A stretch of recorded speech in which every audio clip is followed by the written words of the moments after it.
I came home from my sister's funeral to find every light in my house turned on. That was the first thing I noticed. I had been gone for 4 days. Drove down to Savannah for the service. Stayed through the weekend to help clear out her apartment, and I had left the house dark and locked, the way I always did. But standing in my driveway at 9:30 on a Tuesday night, I could see lights spilling out from the kitchen window, the living room, even the upstairs hallway. I sat in my car for a moment, 64 years old, tired down to my bones, still wearing the black dress I had worn to the graveside. My hands rested on the steering wheel, and I just looked at my house. Something wasn't right. I had lived in that house for 27 years. My late husband Frank and I had bought it when our daughter was barely 3 years old, back when the street still had elm trees lining both sides and the neighbors all knew each other by name. Frank passed away 6 years ago, and after that it became my house alone. Smaller somehow, quieter, but still mine. Every creak of the floorboards, every draft from the old windows, every shadow the porch light cast across the front steps. I knew all of it by heart, and I knew I had not left a single light on. Before I get to what happened inside, I want to ask you something. Take a second to tell me in the comments where you're watching from and what time it is there. And tell me honestly, if you came home and found your house lit up like someone was living in it, what would you do? Would you walk right in, or would you sit in the driveway like I did, trying to talk yourself into believing there was a simple explanation? My name is Edna Marsh, and I was about to discover that while I had been burying my sister, someone had been making themselves very comfortable in my home. Frank used to say that I was the kind of woman who faced things head-on. He meant it as a compliment, and most of the time it was true. But that night in the driveway, I did not feel like facing anything. I felt like a woman who had just watched her last living sibling lowered into Georgia clay and who had driven 7 hours home and who very much wanted a cup of tea and her own bed. I got out of the car. The front door was unlocked. I stood on the porch and tried the handle, and it turned. That made my heart beat a little faster because I distinctly remembered locking it before I left. I am not the kind of person who forgets to lock the door. Not once in 27 years had I left this house unlocked overnight. I pushed the door open slowly. The smell hit me first. Something rich and savory, like a slow-cooked stew. And underneath that, something floral I didn't recognize. A candle, maybe, or an air freshener. Neither scent was mine. Voices reached me from the kitchen, low, casual, the kind of conversation people have when they think they're alone. I walked down the hallway. My daughter Carla was standing at my stove, stirring something in my largest pot. Her husband Dennis sat at my kitchen table with a legal pad in front of him and a pen behind his ear. A woman I had never seen before in my life was leaning against my counter drinking from one of my coffee mugs. All three of them looked up at the exact same moment. Carla's face went through several expressions in about 2 seconds. Surprise, then something that looked almost like guilt, then a wide smile that appeared just a beat too late. "Mom," she said, "you're home early." I was not home early. I was home on the exact day I had told her I would be. I had even texted her from the road. "Whose car is in my driveway?" I asked, because there had been an unfamiliar sedan parked at the curb that I hadn't recognized. "That's Janet," Carla said, gesturing toward the woman with my coffee mug. "She's a friend of Dennis's. She was just helping us with a few things." Janet smiled politely. "Welcome home," she said. "I'm so sorry for your loss." I looked at her. Then I looked at Dennis. He had flipped the logo over so the written side was facing down. That small movement stayed with me. I set my overnight bag down near the doorway. My body was exhausted, but something behind my eyes had gone very still and alert, the way it does when something is wrong, and you know it even before you can explain why. "What kind of things?" I asked. Carla turned back to the stove. "We just wanted the house to be clean and warm when you got back," she said. "You've had such a hard week." It was a lovely thing to say. It would have been lovely if it had felt true. The kitchen was clean, yes. Too clean, actually. The counter where I usually kept my mail and my coupons, and the small notepad where I wrote down grocery lists had been completely cleared. The papers I always left stacked near the window were gone. My reading glasses, which I left on top of the refrigerator, had been moved. "Where's my mail?" I asked. Carla glanced at Dennis. Just a glance, quick, but I caught it. "We put it on the desk in the living room," she said. "Sorted it for you." Sorted it. I walked into the living room. The desk in the corner, Frank's old roll top, the one I had never been able to bring myself to replace, had been tidied in a way that made my stomach tighten. Several drawers were not quite closed. The small key I kept taped to the underside of the center drawer, the one that opened the locked box in the bedroom closet, was missing. I felt for it with my fingertip and found only smooth wood. I stood very still for a moment. Then I walked back into the kitchen. "I think I need to sit down," I said. Carla was immediately at my side, guiding me toward a chair. "Of course you do," she said warmly. "You've been through so much. Mom, you look exhausted." I let her settle me into the chair because it gave me a moment to think. The woman named Janet had set down my coffee mug and was gathering her jacket from the back of a chair. Dennis was still sitting at the table, but he had shifted position slightly, so his body was angled away from me. "You don't have to leave," Carla said to Janet. "No, it's fine," Janet said. She gave me a pleasant look that didn't quite reach her eyes. "I think I've got everything I need," everything she needed. "From my house." "What did you need from my house?" I asked. The room went quiet. Janet stopped moving. Carla's hand tightened briefly on my shoulder. Dennis looked out the window. "Sorry," Janet said. "You said you've got everything you need," I said. "I'm wondering what you came here to get." Janet looked at Carla. Carla looked at Dennis. Dennis looked at the table. "She just meant," Carla began. "She can answer for herself," I said. I kept my voice even. Frank always said my calmest voice was the one that scared people the most, and I suppose he was right about that. Janet cleared her throat. "I'm in property assessment," she said carefully. I was just helping Carla and Dennis get a general idea of the home's current market value.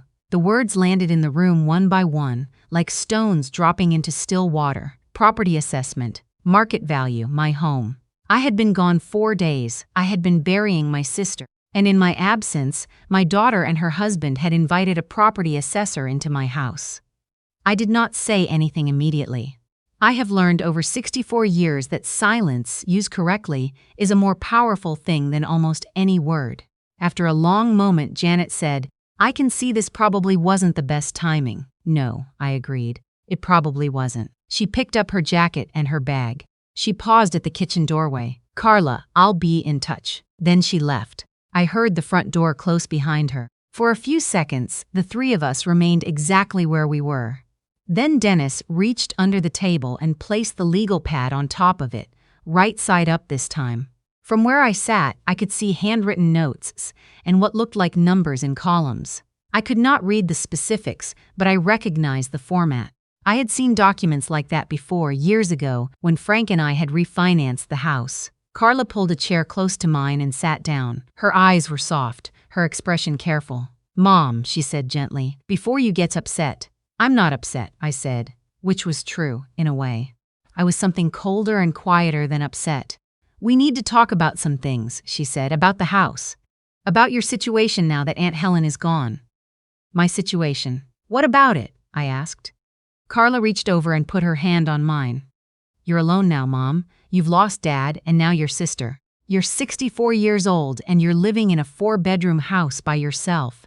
"I've been doing that for 6 years," I said. "I know." Her voice was gentle.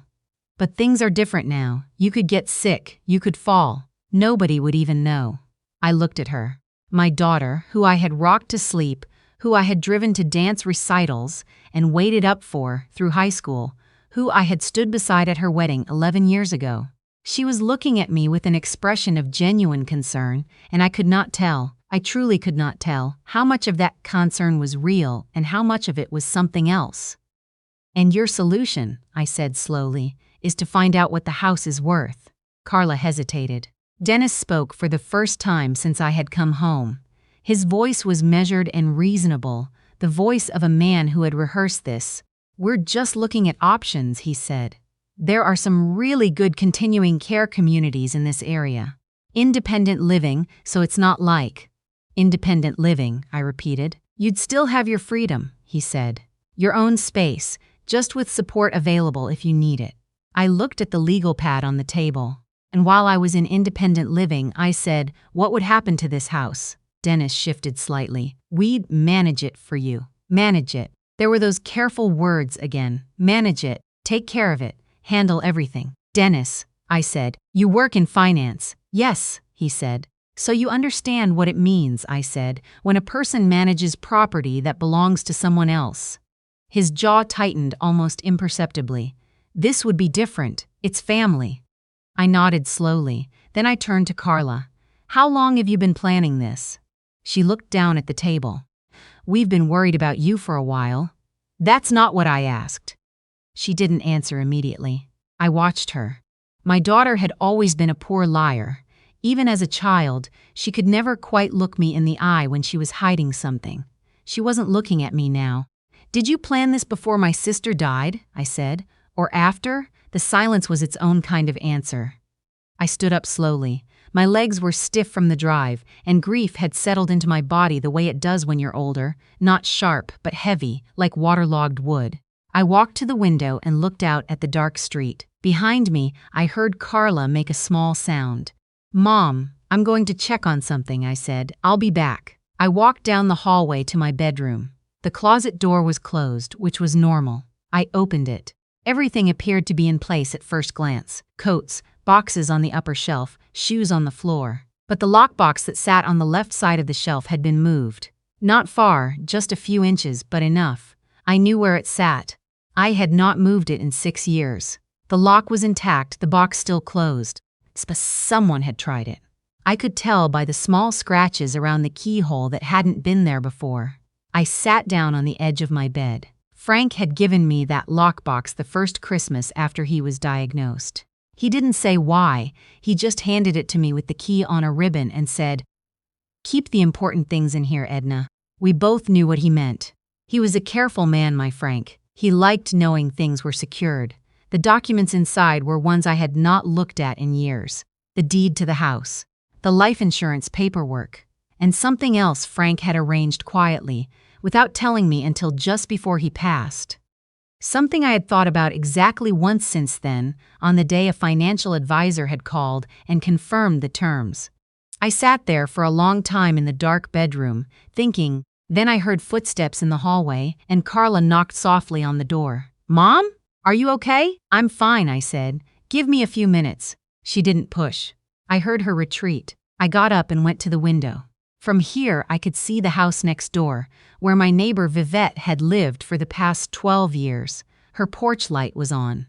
Vivette was a retired school administrator, sharp, observant, the kind of woman who noticed things other people missed. She had been one of Frank's favorites. After he died, she used to bring me food and sit with me for hours without feeling the need to fill every silence.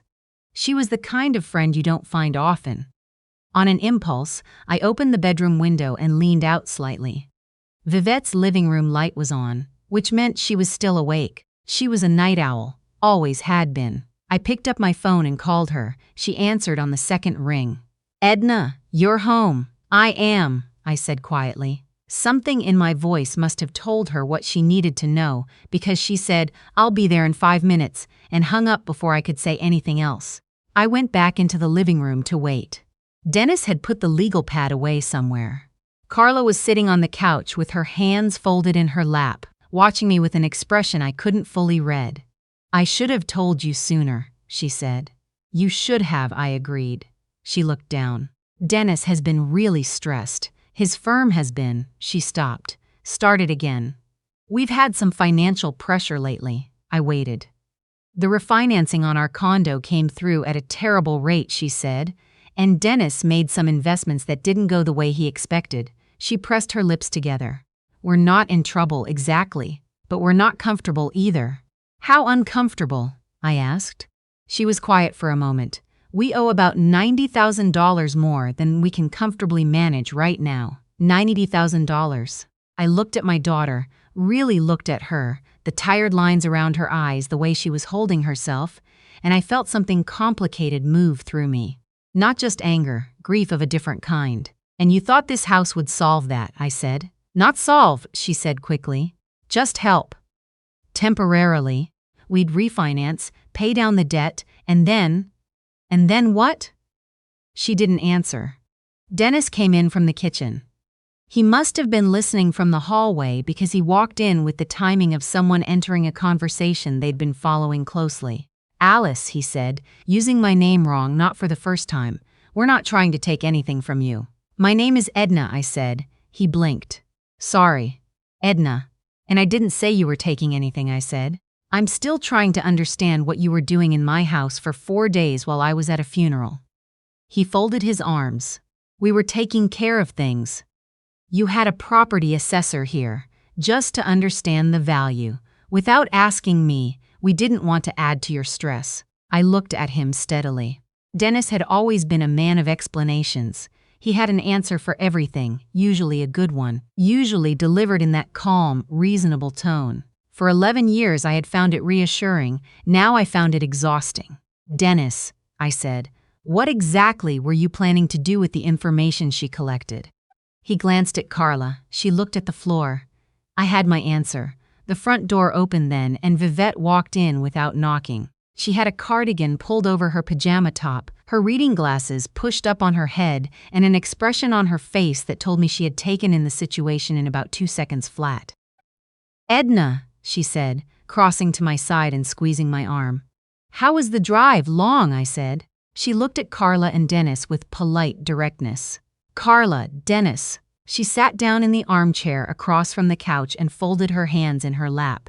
I hope you're taking care of your mother. She's had a hard week. Dennis straightened slightly. We are, he said. Vivette nodded, then turned to me. You look like you were about to say something when I came in. She was giving me a thread to follow. I took it. I looked at Carla. Tell me what the assessor said, I said. Carla hesitated. Dennis said nothing. The silence stretched. Finally, Carla said quietly, she estimated the house at around $380,000. Frank and I had paid $62,000 for it. The number felt surreal when I thought about it that way, all those years compressing into a dollar amount. Vivette raised her eyebrows very slightly. And what were you planning to do with that information? She asked. Her tone was perfectly pleasant. Dennis cleared his throat. We were going to present some options to Edna. After the fact, I said. We were preparing, he said. Vivette tilted her head. Preparing a case, she said mildly, that the house should be sold or refinanced. Dennis shifted. It was a conversation we needed to have. One that required a property assessor in the home before the homeowner returned, Vivette said. Still pleasant. The pleasantness made it worse, I think. Carla looked up. Her eyes were bright. We weren't going to force anything, she said, and her voice cracked slightly. Mom, you're alone. You're getting older. I worry. I studied her face. Here is the thing about daughters. You know them in a way you don't know anyone else. You know which tears are real and which ones are tools, and sometimes you know both things at the same time. Carla was frightened, genuinely. She was also desperate. And somewhere in between those two things, she had let her husband lead her somewhere she shouldn't have gone. You could have called me, I said. Any time in the last however many months you've been thinking about this, you could have picked up the phone. Her chin trembled. I didn't know how. You start with the truth, I said. That's always how. Vivette stood and walked quietly toward the hallway. I heard the small sounds of her looking at something, the desk, I suspected, and then she returned and sat back down. She caught my eye and gave a small, deliberate nod. I understood. She had seen what I needed to know about the state of Frank's desk, the drawers that weren't quite shut. I looked at Dennis. Did you go through the roll-top desk? He paused just a half-second too long. We were organizing. Did you find what you were looking for? Another pause. I don't know what you mean. I think you do, I said. Carla looked between us confused. What is there to find? She asked. And that was when I understood something. My daughter had not known about the desk. She had known about the assessor. She had known about the general plan, but she had not known everything Dennis had been doing while she was tending the house. There were layers inside, what I had thought was one betrayal. I stood. I need to get something from the bedroom, I said. Dennis started to rise. I'll get it myself, I said. I went to the bedroom. I opened the closet. I lifted the lockbox down from the shelf, used the spare key I kept in the hem of my winter coat, a habit Frank had taught me, never keep the key near the lock, and opened it. The deed was there, the insurance paperwork was there, and underneath those, in a sealed envelope with Frank's handwriting on the front, was the document that Michael Brandt, our estate attorney, had helped Frank put together quietly the year before he died. A living trust. Frank's careful, quiet voice echoed in my memory. Edna, I want you to know that no matter what happens, nobody can take this house from you without your say-so. I'm going to make sure of that before I go. He had placed the house in a revocable living trust. It could not be sold, transferred, or leveraged without the trustee's approval. The trustee was Michael Brandt himself, a man Frank had known since their army days, a man I had met at dinner parties but hadn't spoken to in years. I sat on the edge of the bed with the envelope in my hands for a long moment. Then I went back to the living room. I set the envelope on the coffee table without opening it. Carla looked at it, Dennis looked at it, Vivette looked at it, and then at me. Frank set up a living trust for this property, I said, before he passed. Carla said, "What?" Dennis's expression went still, very still. The kind of stillness that means a person is processing information they did not expect. This house cannot be refinanced, sold, or transferred without approval from the trust attorney, I said. His name is Michael Brandt. I'll be calling him tomorrow morning. Carla shook her head slowly. Dad never mentioned. No, I said. He didn't, because Frank had been a quiet man, a private man, a man who protected the people he loved without making a production out of it. He had known, even then, that trouble could come in shapes you didn't expect. Dennis said, "A living trust can still be amended." His voice was careful. "Yes," I said, "by me, if I choose to amend it. If you were to sign a durable power of attorney—" "I'm not going to sign anything tonight," I said. Vivette spoke then, her voice gentle but clear. "I think Edna needs to rest," she said. "She's been traveling all day. She's been through a loss. And this is a conversation that can wait until the morning, when everyone's thinking more clearly." Dennis looked at me. "We should at least." "Dennis," Vivette said, and her voice carried the comfortable authority of a woman who had managed hundreds of staff members over 30 years. "Let her rest." He sat back. I looked at Carla. Her face was doing something complicated, cycling between grief and guilt and something that might have been relief, as if part of her was glad the thing she'd been carrying was finally out in the open. "I want you to stay tonight," I said to her. To Dennis I said, "The guest room is made up." He looked surprised. I think he had expected something else, an ultimatum maybe, a demand that they leave. But Carla was still my daughter. Whatever she had almost let happen, I was not willing to lose her over one terrible week of judgment. She came around the table and hugged me carefully, the way people hug someone who has recently lost something. "I'm sorry, Mom," she whispered. I held her for a moment. She smelled like the same shampoo she had used since high school, and I thought about all the years that led to this kitchen, all the ways love and fear can tangle together until you can't tell them apart. "We'll talk tomorrow," I said, "all of it." "Honestly."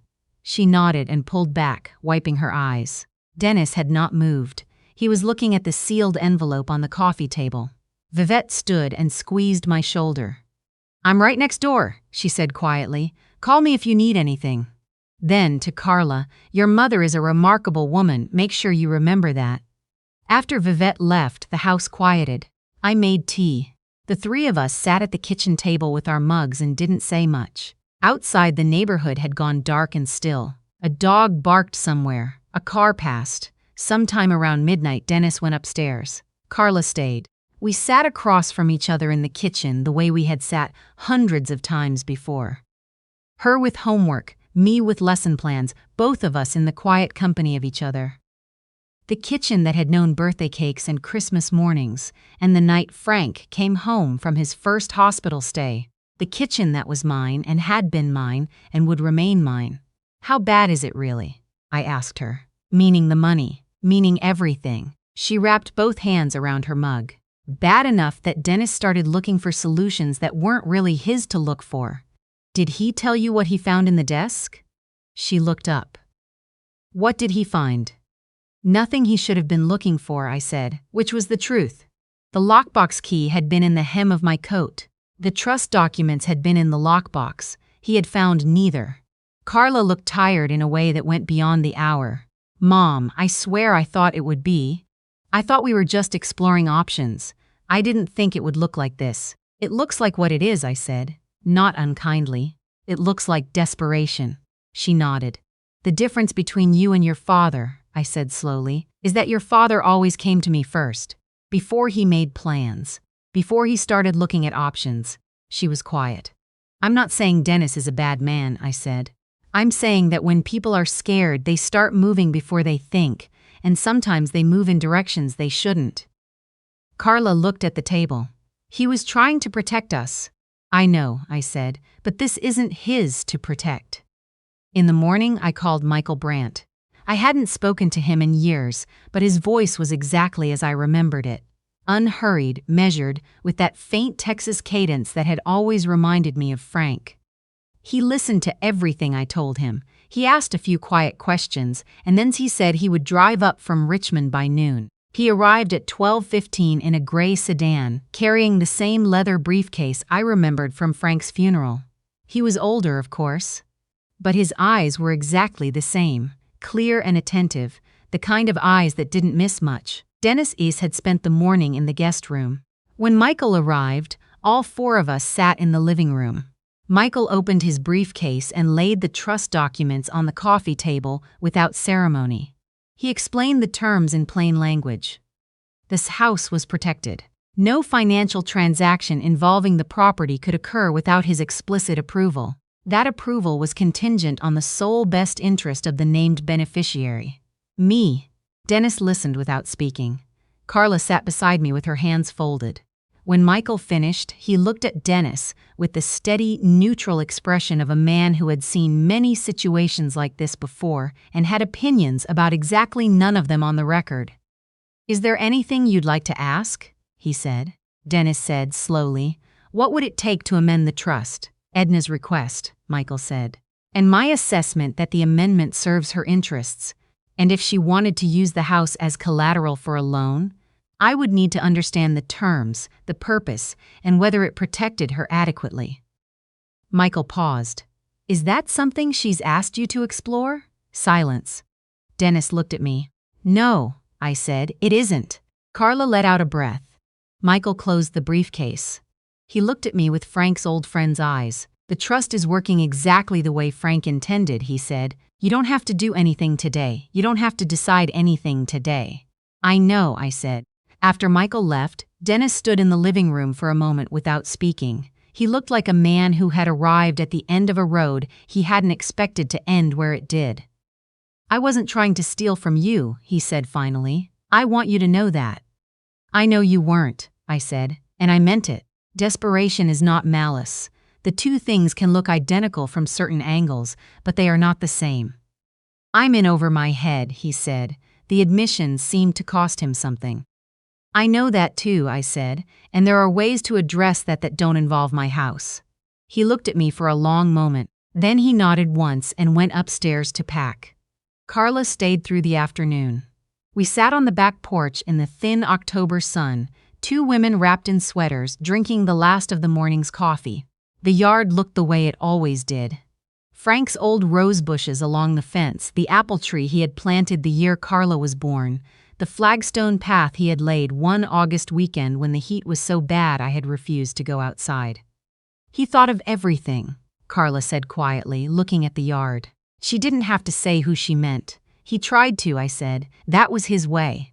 She leaned her head back against the chair. "I'm sorry, Mom. I think I convinced myself we were helping. I think I let Dennis's panic become my panic and I stopped thinking clearly." "People do that," I said. "Especially people who love each other."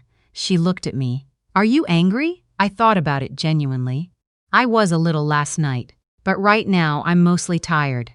I looked out at the apple tree and glad to be home. She reached over and squeezed my hand. I let her. "What's going to happen with Dennis's debt?"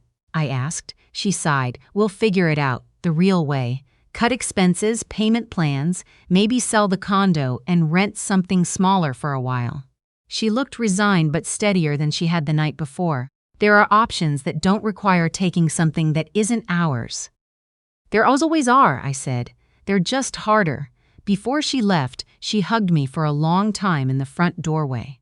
I held on to her and thought about the weight of a daughter in your arms at 3 years old and how strange it is, all those years later, to still feel that same particular smallness. Call me, I said when she pulled back. Every day, she said.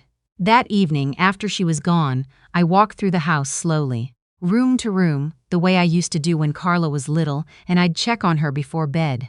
The kitchen with its familiar disorder. Frank's desk in the living room, drawers now properly closed. The upstairs hallway, where the old lamp still cast its same warm circle on the same faded rug. I ended in the bedroom, sat on the edge of the bed, put the trust documents back in the lockbox, and the lockbox back on the shelf where it belonged. Then I just sat there in the quiet for a while. I had driven 7 hours home from my sister's funeral. I had walked into a lit house full of strangers and plans made without me. I had found Frank's handwriting on a sealed envelope and understood, all over again, what it means to be protected by someone who thought about you even when you weren't in the room. The house was mine. It would remain mine. And for the first time in 4 days, I felt something loosen in my chest. Something that had been pulled tight since the moment I stood by my sister's grave in the Georgia clay and understood, really understood, that some things cannot be held onto no matter how hard you try. But some things, if you're careful and you're loved and you're lucky, hold on to you. If this story moved you, I'd love to hear your thoughts in the comments. Have you ever come home to find that someone had made decisions about your life while you weren't looking?